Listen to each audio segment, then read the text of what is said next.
नमस्कार विद्यार्थी मित्रांनो, राज्यशास्त्र विषयाच्या आपल्या लेक्चरमध्ये आपणा सर्वांचे स्वागत. मुलांनो, आपण चौथे प्रकरण अभ्यासत आहोत, समकालीन भारत. त्यामध्ये शांतता, स्थैर्य आणि राष्ट्रीय एकात्मतेसमोरील आव्हाने. या प्रकरणाचा अभ्यास करत असताना किंवा याला सुरुवात केलेली असताना मी तुम्हाला सांगितलेलं आहे की राष्ट्र, राज्य आणि राष्ट्रीय एकात्मता किती महत्त्वाच्या संकल्पना आहेत राज्यशास्त्रामध्ये. त्याचबरोबर ह्या समकालीन भारतामध्ये कशा प्रकारे शांतता आणि स्थैर्य आवश्यक आहे. कोणत्याही राष्ट्रामध्ये, फक्त भारतच नव्हे तर कोणत्याही राष्ट्रांमध्ये शांतता आणि स्थैर्य याची आवश्यकता खूप असते. कारण जेव्हा शांतता आणि स्थैर्य असेल देशामध्ये तरच देशाचा विकास होऊ शकतो. मग तो सर्वांगीण विकास होऊ शकतो. आर्थिक असेल किंवा सामाजिक असेल, राजकीय असेल, तो सर्व विकास होण्यासाठी राष्ट्राला अगोदर शांतता आणि स्थैर्य, स्थिरता आवश्यक असते. शांतता आणि स्थैर्य असेल तरच राष्ट्र चांगल्या प्रकारे प्रगती करू शकेल आणि आपल्या देशामध्ये असलेल्या नागरिकांची चांगल्या प्रकारे काळजी घेऊ शकेल. मग अशा प्रकारे आपल्याला अभ्यासायचं आहे आपल्या भारत या देशामध्ये आजच्या युगामध्ये कशा प्रकारच्या काही समस्या आहेत. त्याचबरोबर आपलं जे राष्ट्र आहे त्या राष्ट्रासमोर कोणत्या प्रकारची आव्हाने आहेत. म्हणजे राष्ट्र असण्यासाठी, त्याचबरोबर राष्ट्रामध्ये एकात्मता टिकून राहण्यासाठी त्या एकात्मतेसमोर खूप मोठ्या प्रमाणात आव्हाने असतात. मी तुम्हाला सांगितलं की ज्या देशामध्ये विविधता असते त्या देशामध्ये त्या विविध मग ते भाषिक विविधता असेल, वांशिक असेल, आर्थिक असेल, त्या विविधतेचे वेगवेगळे सामाजिक गट बनलेले असतात. आणि हे जे वेगवेगळे सामाजिक गट असतात त्या सामाजिक गटांमध्ये अनेकदा वाद निर्माण होत असतात. वाद होतात, मतभेद होतात आणि त्यामुळे जर त्यांच्यामध्ये सामंजस्य नसेल किंवा सुसंवाद नसेल, एकमेकांचे विचार एकमेकांना पटत नसतील आणि ते एकमेकांना समजावून सांगता येत नसतील, आपले विचार मांडत असताना किंवा आपलं मत मांडत असताना जर त्या दोन गटांमध्ये वादविवाद होत असतील, मतभेद होत असतील आणि त्याची परिणती जर आंदोलने, दंगली, हिंसाचार ह्याच्यामध्ये होत असेल तर राष्ट्राची शांतता आणि स्थिरता त्यासमोर आव्हाने निर्माण होतात किंवा ती भंग होत असते. आणि म्हणून मग ज्या देशामध्ये विविधता असते त्या देशामध्ये खूप मोठ्या प्रमाणात आव्हान असतं, खूप मोठ्या प्रमाणात समस्या निर्माण होते, ती राष्ट्रीय एकात्मतेची. पण आज आपण जर भारताचा विचार केला किंवा भारताविषयी जर आपण भारताची जर प्रतिमा आपल्या डोळ्यासमोर आणली तर आपल्याला माहिती आहे की भारत या देशामध्ये कितीतरी मोठ्या प्रमाणात विविधता आहे. फक्त भाषिक, वांशिक, सामाजिक अशीच विविधता नाही तर आपल्याला प्रादेशिक विविधता म्हणजे निसर्गाने देखील भारताच्या संपूर्ण जो भारताचा भूप्रदेश आहे तो काही असा एकसारखा नाहीये. आपण त्याच्याकडे पाहिलं तर आपल्याला भौगोलिकदृष्ट्या देखील तिथे विविधता आढळते. निसर्गाने देखील खूप मोठ्या प्रमाणामध्ये इथे वैविध्यपूर्ण अशी विविधता दिलेली आहे जी खरोखर वैशिष्ट्यपूर्ण आहे. म्हणजे ज्याचा आपल्याला खूप चांगल्या प्रकारे आस्वाद घेता येतो, त्याचा उपयोग करून घेता येतो. आणि म्हणून मग ज्या प्रकारे भौगोलिक विविधतेमुळे आपलं जीवन संपन्न झालेलं आहे. खरं पाहता ही जी भौगोलिक विविधता आहे त्यामुळे आपल्या भारत देशाला खूप मोठ्या प्रमाणामध्ये संपन्नता मिळालेली आहे. आपण नैसर्गिकदृष्ट्या संपन्न आहोत. आपल्याकडे सर्व प्रकारचे नैसर्गिक संसाधनं उपलब्ध आहेत. चांगलं हवामान आहे, पाऊस आहे. तर अशा प्रकारे ही ज्या प्रकारे भौगोलिक विविधता किंवा निसर्गाने दिलेली जी विविधता आहे त्यामुळे जसा आपला भारत एक नटलेला सुंदर देश बनलेला आहे त्याच प्रकारे भारतामध्ये जी सामाजिक विविधता आहे, मग सामाजिक विविधतेमध्ये आपण पाहतो की जी भाषिक विविधता आहे, वांशिक विविधता आहे, संस्कृतीमध्ये लोकांची जी सांस्कृतिक विविधता आहे, वेगवेगळ्या भाषा बोलल्या जातात, वेगवेगळं खानपान, वेगवेगळं पेहराव, पोशाख, वेशभूषा, तर ह्या सर्व गोष्टींमुळे भारतामध्ये देखील एक चांगल्या प्रकारचं वैशिष्ट्यपूर्ण अशी विविधता आपल्याला दिसून येते आणि ती चांगली आहे. कारण की त्यामुळेच आपल्याला प्रत्येक वेगवेगळ्या प्रकारच्या संस्कृतीचा आस्वाद घेता येतो. वेगवेगळ्या प्रकारचे जे भाषा आहेत त्या आपल्याला बोलता येऊ शकतात आणि आपण बहुभाषिक होऊ शकतो. तर अशा प्रकारे मी तुम्हाला सांगितलं की भारत हा देखील एक विविधतेने नटलेला देश आहे. त्यामध्ये फक्त भौगोलिक विविधताच नाही तर सामाजिक, आर्थिक, राजकीय, सांस्कृतिक अशा प्रकारची विविधता आहे आणि वेगवेगळे समाजगट देखील आहेत. पण तरी देखील स्वातंत्र्य मिळाल्यापासून आजपर्यंत आपला भारत देश जो आहे तो एकसंध आहे. मग एकसंध का आहे? कारण की आपल्या देशामध्ये एकात्मतेची भावना आहे. आपल्या देशामध्ये राहणारे जे लोक आहेत, जे नागरिक आहेत त्यांच्यामध्ये एकात्मतेची भावना आहे. एकात्मतेची भावना कशा प्रकारे निर्माण झालेली आहे तर आपल्यामध्ये एकमेकांविषयी जरी आपण वेगवेगळ्या भाषेचे असलो, वेगवेगळ्या वंशाचे असलो, वेगवेगळ्या जाती धर्माचे लोक असतो तरी देखील आपण भारत या देशाचे नागरिक आहोत ही एक भावना आपल्यामध्ये आहे आणि आपण सर्वजण पिढ्यानपिढ्या या एका देशामध्ये राहत आहोत. ही माती आहे, हा देश आहे, त्या देशाला आपण भारत माता म्हणतो आणि या मातीला आपण आई म्हणतो. तर मग अशा प्रकारे आपण सर्वजण या मातीशी, या देशाशी जोडलेलो आहोत आणि म्हणून आपल्या देशामध्ये एकमेकांविषयी आपुलकी, जिव्हाळा, प्रेम, आत्मीयता आहे आणि जी आपल्या देशासाठी खूप गरजेची आहे आणि ज्यामुळे आज आपला देश आजपर्यंत एकसंध आहे. होतात आपल्याकडे अनेक वेळा दोन समाजगट जे असतील, मग ते भाषेचे असतील किंवा धर्माचे असतील, जातीचे असतील, त्यांच्यामध्ये वाद, मतभेद निर्माण होत असतात. आंदोलने होतात, दंगली होतात. परंतु तरी देखील आपला बाकीचे जे लोक आहेत त्या दोघांमध्ये सामंजस्य निर्माण करण्याचा प्रयत्न करत असतात, सुसंवाद घडवून आणण्याचा प्रयत्न करत असतात आणि भारताला अगदी फुटून जाईल किंवा तुटून जाईल, एखादा प्रांत भारतापासून वेगळा होईल, एखादा समाजगट भारतापासून वेगळा होईल, अशा प्रकारची भावना आपल्या मनामध्ये निर्माण होत नाही. तर अशा प्रकारे विविधता आहे, परंतु आणि विविधता आहे त्याचबरोबर आपल्यामध्ये मतभेद, वाद जरी होत असले तरी देखील एक आपल्याकडे राष्ट्रवादाची भावना आहे की आपण सर्वजण हे एका देशाचे नागरिक आहोत. ही एक भावना आहे आपल्यामध्ये आणि त्यामुळे मग आपण या देशाला आजही एकसंध आणि एक चांगलं राष्ट्र, एक मोठं राष्ट्र म्हणून आजही उभं ठेवू शकलेलो आहोत.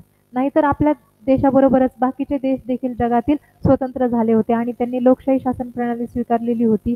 परंतु त्यांच्या देशामध्ये लोकशाही शासन प्रणाली टिकूही शकली नाही. त्याचबरोबर त्या देशांमध्ये ज्या वांशिक भिन्नता आहेत किंवा भाषिक भिन्नता आहेत, त्यामुळे तिथले देश काही कालावधीमध्येच फुटून तुटून निघाले आणि त्यांचे छोटे छोटे प्रांत बनून त्या प्रांतांचे छोटे छोटे देश बनलेले आहेत. परंतु भारतामध्ये तसं झालेलं नाही. स्वातंत्र्यानंतरची मी गोष्ट करते. स्वातंत्र्य अगोदर आपण अनुभवलेलं आहे की कशा प्रकारे स्वातंत्र्य मिळताना आपल्याला हे स्वातंत्र्य खूप मोठ्या एका दुःखाला किंवा एखाद्या वाईट घटनेला सामोरं जाऊन मिळालेलं आहे. त्यामुळे आपण त्या घटनेतून एक धडा घेतलेला आहे की कशा प्रकारे आपण एकसंध राहिलं पाहिजे. की स्वातंत्र्य मिळत असताना आपल्याला स्वातंत्र्याबरोबरच अजून पाकिस्तानची विभागणी ही देखील एक मोठी घटना आपल्या डोळ्यासमोर आहे. तर स्वातंत्र्याचा आनंद तर आहेच, परंतु पाकिस्तानची भारतामधून झालेली फाळणी किंवा विभागणी जी आहे ती घटना देखील आपल्यासमोर आहे आणि त्यामुळे मग आपलं राष्ट्र हे स्वातंत्र्यानंतर अशा प्रकारेच एकसंध राहिलं पाहिजे म्हणून आपल्या सर्वच लोकांनी काळजी घेतलेली आहे. तर आपण ह्याच राष्ट्राविषयी अभ्यासत आहोत की इथे शांतता आणि स्थैर्य निर्माण करण्यासाठी काय काय गोष्टी आवश्यक आहेत. त्याचबरोबर आपण आजपर्यंत आपला देश कशा प्रकारे एक ठेवलेला आहे आणि जे राष्ट्रीय एकात्मता आहे त्या राष्ट्रीय एकात्मतेसमोर देखील अनेक आव्हाने आहेत. तर त्यापैकी मी तुम्हाला आज अगोदरच्या लेक्चरमध्ये काही गोष्टी शिकवलेल्या आहेत की कोणताही देश जो असेल त्या देशामध्ये राज्याची भूमिका खूप महत्त्वाची असते.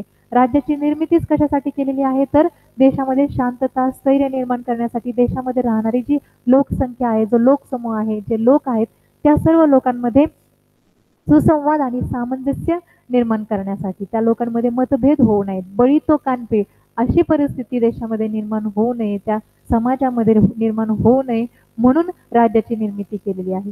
राज्याने नियम, कायदे तयार करावेत आणि त्यानुसार ते सर्व कायदे नियम लोकांनी पाळावेत आणि त्यानुसार आपल्या आपल्या जीवनावरती किंवा आपल्या ज्या जे व्यवहार आहेत किंवा जे आपल्या वागणूक आहे त्याच्यावरती नियंत्रण ठेवलं गेलेलं आहे. राज्याची भूमिका फार महत्त्वाची आहे एखाद्या देशामध्ये राष्ट्रीय एकात्मता निर्माण होण्यासाठी, त्याचबरोबर राष्ट्रवाद निर्माण होण्यासाठी देखील. तर मग अशा प्रकारे मी तुम्हाला सांगितलं की राज्याची भूमिका फार महत्त्वाची आहे. राज्य जे आहे त्याची शांतता आणि सुव्यवस्था राखण्याचं काम करत असतं देशामध्ये आणि जे खूप गरजेचं आहे एखादा देश शांत आणि स्थिर राहण्यासाठी. त्याचबरोबर मग वेगवेगळ्या गोष्टी, वेगवेगळ्या मुद्द्यांद्वारे आपण अनुभवलेले आहेत की राज्य कशा प्रकारे आपलं भूमिका बजावते आणि त्याद्वारे आपल्या राष्ट्राला एकसंध, एकात्म ठेवण्याचा प्रयत्न करत असतो आणि राष्ट्रीय एकात्मतेसमोरील असलेल्या ज्या समस्या आहेत, राष्ट्रीय एकात्मता भंग करणाऱ्या ज्या गोष्टी आहेत त्यांना कशा प्रकारे दूर करता येईल, त्यांना कशा प्रकारे निर्माण होऊ देता येणार नाही हे पाहण्याचं काम राज्य करत असतं. तर आपण ते मागच्या पाठामध्ये किंवा लेक्चरमध्ये जे काही महत्त्वाचे मुद्दे अभ्यासलेले आहेत शांतता, स्थैर्य आणि राष्ट्रीय एकात्मता ह्याविषयी, तर ते आपण थोडक्यात पाहूयात. आपल्या समोर स्लाइड्स असतील पीपीटीच्या आणि त्यामधून आपल्याला कळेल की कशा प्रकारे आपण मागच्या तासामध्ये काही मुद्दे अभ्यासलेले आहेत आणि त्यानंतर आपण ह्या तासामध्ये ज्या महत्त्वाच्या संकल्पना शिकणार आहोत. मी मागच्या तुम्हाला लेक्चरला सांगितलेलं आहे की आपण मेल्टिंग पॉट आणि सॅलड बाउल ह्या ज्या दोन संकल्पना आहेत त्या संकल्पना अभ्यासणार आहोत. तर त्यापूर्वी आपण पाहूयात ह्या मागील लेक्चरला आपण अभ्यासलेल्या काही महत्त्वाच्या संकल्पना. तर मागच्या लेक्चरमध्ये आपण ज्या राज्यशास्त्रामध्ये खूप महत्त्वाच्या संकल्पना आहेत, कोणत्याही विषयामध्ये महत्त्वाच्या संकल्पना असतात, त्या प्रकारे तो विषय समजून घेण्यासाठी त्या विषयाचा अभ्यास करण्यासाठी, त्याच प्रकारे राज्यशास्त्रामध्ये देखील ज्या महत्त्वाच्या संकल्पना आहेत त्यामध्ये आपण अभ्यासलेला आहे राष्ट्र, राष्ट्रवाद, राज्य आणि राष्ट्रीय एकात्मता. ह्या संकल्पना अभ्यासानंतर मी तुम्हाला सांगितलं की राज्याची निर्मिती ही देशासाठी केलेली आहे किंवा राज्य जे आहे राज्याची निर्मिती जी केलेली आहे तर ती कशासाठी केलेली आहे, राज्याची कामं काय आहेत, राज्याची भूमिका काय आहे ह्या शांतता आणि स्थैर्य टिकवून ठेवण्यासाठी, त्याचबरोबर राष्ट्रीय एकात्मता टिकवून ठेवण्यासाठी. तर त्यामध्ये आपण पाहिलं की राज्य शांतता आणि सुव्यवस्था प्रस्थापित करत असतं, त्याचं ते महत्त्वाचं काम आहे. त्याचबरोबर देशाची आर्थिक प्रगती घडवून आणण्यासाठी वेगवेगळ्या प्रकारच्या योजना राबविणं, देशाची आर्थिक प्रगती घडवून आणणं. त्यानंतर राष्ट्र उभारणीचं काम जे महत्त्वाचं आहे ते राज्य करत असतं. शासन चालविणं, सरकार स्थापन करणं आणि कायदे तयार करणं हे देखील काम राज्य करत असतं. त्याचबरोबर लोककल्याणाच्या वेगवेगळ्या योजना राबविणं. म्हणजे हे 5 मुद्दे आपण अभ्यासलेले आहेत. या 5 मुद्द्यांद्वारे आपण राज्याची भूमिका अभ्यासलेली आहे की राज्य काय काय काम करतं. लोककल्याणाची भूमिका हा आपला 5वा मुद्दा होता, ज्याद्वारे राज्य समाजामध्ये समता प्रस्थापित करण्याचं काम करत असतं. समाजातील जे दुर्लक्षित दुर्बळ घटक आहेत त्यांना देखील प्रगतीच्या प्रवाहात आणता येईल अशासाठी, त्याचबरोबर त्यांना त्यांच्या मूलभूत गरजा, भौतिक गरजा पूर्ण करता येतील, भागवता येतील अशा प्रकारे त्यांना जो काम आहे किंवा व्यवसाय आहे तो उभारण्यासाठी त्यांना मदत केली जाते. म्हणजे लोककल्याणासाठी, लोकांचं जीवनमान चांगलं व्हावं, त्यांना चांगलं जीवन जगता यावं, त्यांना त्यांच्या मूलभूत गरजा पूर्ण करता याव्यात ह्या दृष्टीने राज्य काही योजना आखत असतं. तर त्याला आपण लोककल्याण करणं असं म्हणत असतो. तर ती देखील राज्याची फार महत्त्वाची भूमिका आहे. त्यानंतर आपण अभ्यासाला सुरुवात केली होती राष्ट्रीय एकात्मता. मग राष्ट्रीय एकात्मता अभ्यासत असताना आपण राष्ट्रीय एकात्मता कशा प्रकारे निर्माण करायची आहे हे आपण डॉक्टर सर्वपल्ली राधाकृष्णन यांच्या व्याख्येद्वारे अभ्यासलं. आणि त्यानंतर मी तुम्हाला सांगितलेलं आहे की राष्ट्रीय एकात्मता आपण निर्माण करायची म्हणतो म्हणजे आपण एका देशाचे नागरिक आहोत असं आपण म्हणत असतो. त्यावेळेस मग आपल्याला भीती वाटते की आपला धर्म, आपली जात, आपली भाषा, आपली संस्कृती, आपलं जे राजकीय स्थान आहे किंवा सामाजिक स्थान आहे त्याचं काय होईल. तर हे ज्या गोष्टी आहेत त्या दुय्यम ठरत असतात जेव्हा आपण एखाद्या राष्ट्राविषयी बोलत असतो. म्हणजे आपण आपल्या लोकसमूहाला, आपलं जे राष्ट्र आहे, आपला जो देश आहे त्याला प्राधान्य देत असतो आणि त्याद्वारे आपण आपली ओळख निर्माण करत असतो. म्हणजे मी भारतीय आहे, मी भारताचा नागरिक आहे असं जेव्हा आपण म्हणतो, प्रत्येक व्यक्ती जेव्हा म्हणतो तेव्हा आपल्यामध्ये राष्ट्रीय एकात्मतेची भावना असते, म्हणून आपण तसं म्हणत असतो. राष्ट्रवादाची भावना असते जेव्हा आपल्याला आपल्या देशाविषयी, म्हणजे जर आपण धर्माचा आपल्याला जेवढा अभिमान असेल, आपल्या भाषेचा जेवढा अभिमान असेल त्यापेक्षा जास्त अभिमान आपल्याला जेव्हा आपल्या देशाचं नाव समोर येतं किंवा आपल्या देशाचं राष्ट्रगीत चालू असतं त्यावेळेस आपल्यामध्ये जी भावना संचारते, जी आपली भावना बनते त्याला आपण राष्ट्रवाद असं म्हणतो. म्हणजे जेव्हा राष्ट्रगीत आपण ऐकतो त्यावेळेस आपल्याला एक आदराची भावना निर्माण होते, आपण स्तब्ध तिथे उभे राहत असतो.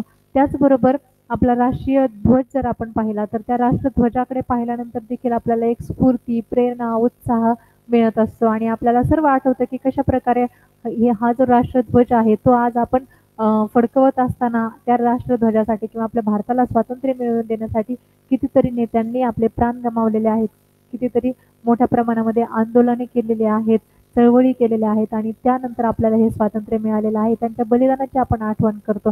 मग आपण पाहत नाही की कोणत्या जातीचे आहे, आपण कोणत्या जातीचे आहोत, धर्माचे आहोत किंवा आपल्या देशाला स्वातंत्र्य मिळवून देण्यासाठी कोणी कोणी काम केलं ते आपल्या प्रत्येकाविषयी आपल्याला अभिमान वाटत असतो आणि त्यामुळे आपण त्या प्रत्येकाकडून प्रेरणा घेत असतो, स्फूर्ती घेत असतो.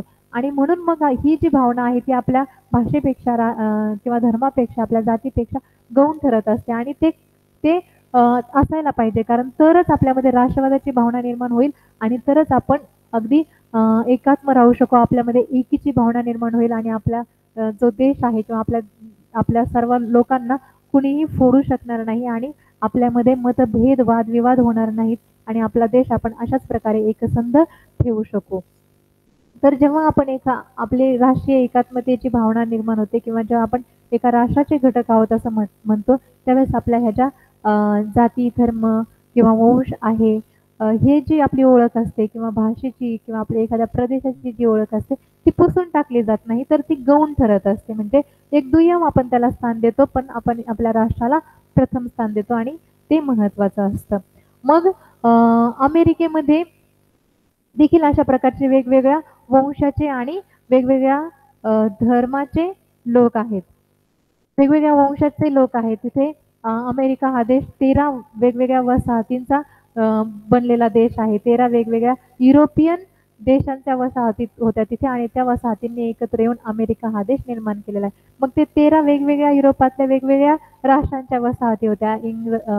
England, France, Spain, Portugal.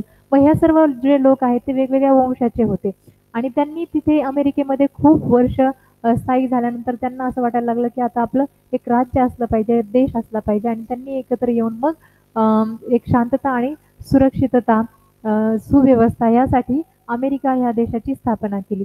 मग ह्या देशामध्ये एवढी विविधता असल्यानंतर त्यांची जी संस्कृती आहे ती देखील वैविध्यपूर्ण आहे.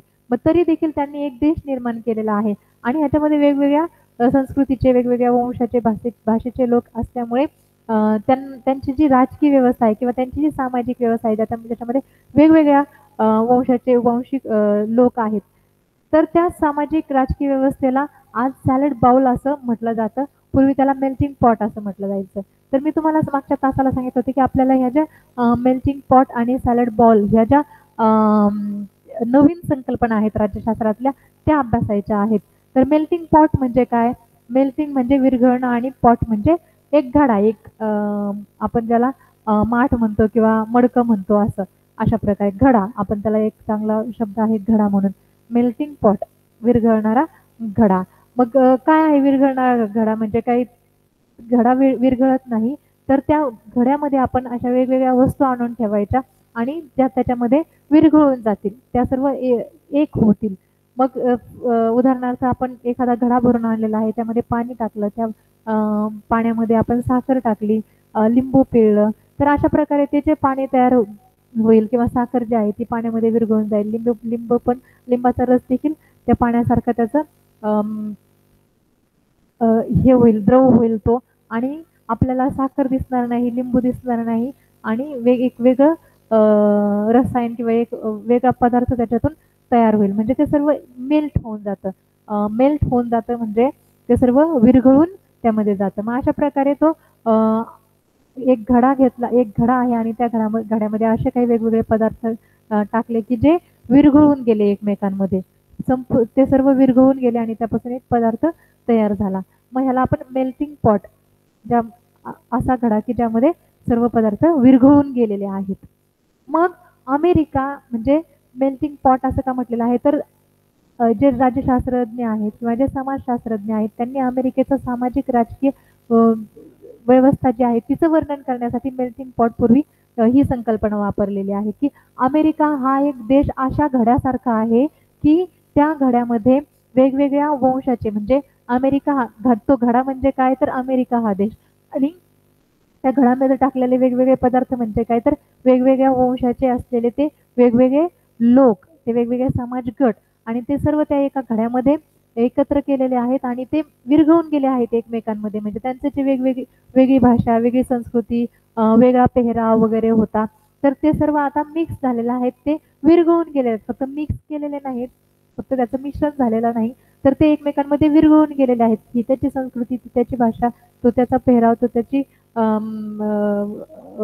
वागण्या बोलण्याची चालीरीती पद्धती वगैरे असं काही राहिलेलं नाही. ते सगळे एकमेकांनी अवलंबलेलं आहे. म्हणजे जर इंग्लंड वसाहतीचे लोक होते, त्या इंग्लंड वसाहतीच्या लोकांनी फ्रेंच वसाहतीच्या लोकांचे भाषा, कल्चर, खानपान हे सर्व अवलंबलेलं आहे. त्याचबरोबर इंग्लंडच्या लोकांनी स्पेनचं अवलंबलेलं आहे. असं वेगवेगळं ते जे आहे जी संस्कृती आहे ती त्या लोकांनी अवलंबलेली आहे आणि ती एकमेकांमध्ये विरघळून गेलेला आहे असं म्हटलेलं आहे. म्हणून अमेरिकेच्या राजकीय आणि सामाजिक व्यवस्थेला समाजशास्त्रज्ञ, राज्यशास्त्रज्ञ यांनी मेल्टिंग पॉट अशी संकल्पना वापरलेली होती. कारण तिथे प्रत्येक व्यक्तीची जी सांस्कृतिक ओळख आहे ती विरघळून गेलेली आहे. म्हणजे कुणी इटालियन आहे, फ्रेंच, जर्मन, आफ्रिकन, आशियाई अशी कोणती त्यांची स्वतःची ओळख राहिलेली नाही. ते अगदी एकमेकांमध्ये मिसळून गेलेले आहेत. त्यांची संस्कृती एकमेकांनी अवलंबलेली आहे आणि त्याला मग मेल्टिंग पॉट असं म्हटलेलं आहे, जी अमेरिकेची नवीन संस्कृती निर्माण झालेली आहे. मग त्यानंतर पूर्वी ही संकल्पना अमेरिकेच्या समाजासाठी किंवा राजकीय व्यवस्थेसाठी वापरली जायची. आज त्या संस्कृतीला सॅलड बॉल असं म्हटलं जातं. सॅलड बॉल म्हणजे एक कोशिंबिरीचा वाटी कोशिंबीर ज्याच्यामध्ये आहे. मग आपल्याला माहिती आहे की कोशिंबीर आपण कशा कशाची बनवतो, वेगवेगळे पदार्थ त्याच्यामध्ये टाकत असतो. जसं की काकडी आहे, कांदा, टोमॅटो, कोथिंबीर, मीठ, दही, थोडीशी साखर अशा सर्व पदार्थ एकत्र करून आपण ती कोशिंबीर बनवत असतो. मग ते सर्व विरघळून गेलेले आहेत का त्या वाटीमध्ये? ते विरघळून गेलेले नसतात. ते त्याचं एक मिश्रण तयार झालेलं असतं. ते मिक्स झालेले आहेत एकमेकांमध्ये. परंतु त्या प्रत्येकाची चव आपल्याला लागत असते. काकडी जेव्हा आपण कोशिंबीर खात असतो तेव्हा कोशिंबीर खात असताना आपल्याला काकडीची चव लागते, टोमॅटोची चव लागते, त्यानंतर कांद्याची चव लागते, कोथिंबिरीची, दह्याची, साखरेची असं सर्व मिश्रण जे आहे त्याची एक वेगवेगळी चव लागत असते आणि ते खूप छान लागत असतं जसं ती कोशिंबीर. तर तो कोशिंबिरीचा वाडगा आता अमेरिकेची जी संस्कृती आहे तिला आज कोशिंबिरीचा वाडगा अशी संकल्पना वापरली जात आहे. मग कोशिंबिरीचा वाडगा म्हणजे काय? तर म्हणजे पूर्वी जसं त्याला मेल्टिंग पॉट असं म्हटलं जायचं. परंतु अशा प्रकारे जर वेगवेगळ्या भाषा, वंश, संस्कृती, धर्म, जाती असे वेगवेगळे जे गट जर एकत्र आले, असे वेगवेगळ्या भाषेचे, जातीचे, धर्माचे, वंशाचे लोक एकत्र आल्यानंतर आता ह्या एकत्रीकरणाला मेल्टिंग पॉट ही संकल्पना वापरत नाहीत, तर त्याला सॅलड बॉल अशी संकल्पना वापरतात. मग ती अमेरिकेची संस्कृती असेल किंवा दुसऱ्या एखाद्या देशामध्ये अशा प्रकारे वेगवेगळ्या भाषेचे, जातीचे, धर्माचे, वंशाचे लोक एकत्र येऊन त्यांनी जर राष्ट्र निर्माण केलेला असेल तर त्या देशाच्या संस्कृतीला, त्या एकत्रीकरणाला आज मेल्टिंग पॉट ही संकल्पना नाही वापरली जात, तर आज त्याला सॅलड बॉल किंवा एक कोशिंबिरीचा वाडगा ही संकल्पना वापरली जाते.